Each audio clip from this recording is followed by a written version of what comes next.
വയനാട് ജില്ലാ രൂപീകരണം 1980 നവംബർ 1. ആസ്ഥാനം കൽപ്പറ്റ.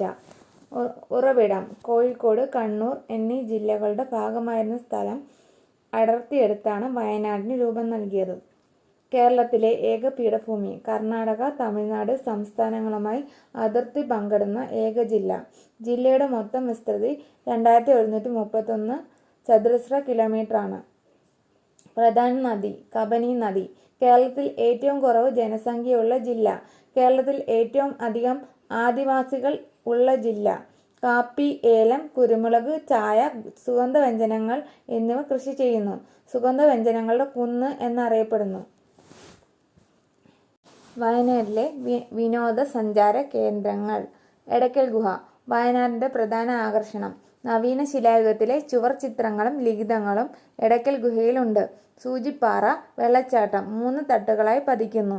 മീൻമുട്ടി വെള്ളച്ചാട്ടം വയനാട്ടിലെ ഏറ്റവും വലിയ വെള്ളച്ചാട്ടം. വയനാട് ഹെറിറ്റേജ് മ്യൂസിയം വയനാടിന്റെ ചരിത്രവും പാരമ്പര്യവും പ്രദർശിപ്പിക്കുന്ന മ്യൂസിയം. വയനാട് വന്യജീവി സങ്കേതം. കടുവ, ആന, മാൻ തുടങ്ങിയ വന്യജീവികളെ അവിടെ കാണാൻ കഴിയും. കുറുവ ദ്വീപ് കബനി നദിയിലെ ഒരു കൊച്ചു ദ്വീപ്. പൂക്കോട് തടാകം കുന്നുകളാൽ ചുറ്റപ്പെട്ട പ്രകൃതിദത്ത ശുദ്ധജല തടാകം.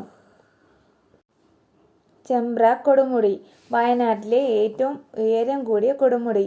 ഹൃദയത്തിന്റെ ആകൃതിയിലുള്ള തടാകം ഇവിടെ ഉണ്ട്. ബാണാസുര സാഗർ അണക്കെട്ട് ഇന്ത്യയിലെ ഏറ്റവും വലിയ മണ്ണ് അണക്കെട്ട്.